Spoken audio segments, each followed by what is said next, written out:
אף גבר בשום מצב ביקום לא צריך ידידה, באמת. הוא לא רוצה להיות באמת הידיד הטוב שלך.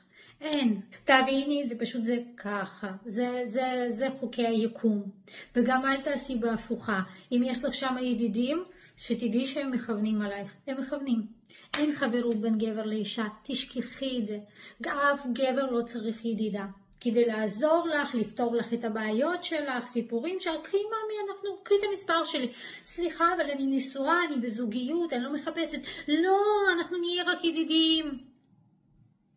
אל תאמיני לזה, זה לא קיים, לא קיים, הוא מתכנן.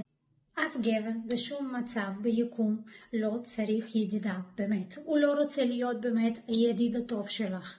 אין. תביני, זה פשוט זה ככה. זה חוקי היקום. וגם אל תעשי בהפוכה. אם יש לך שם ידידים, שתדעי שהם מכוונים עליי.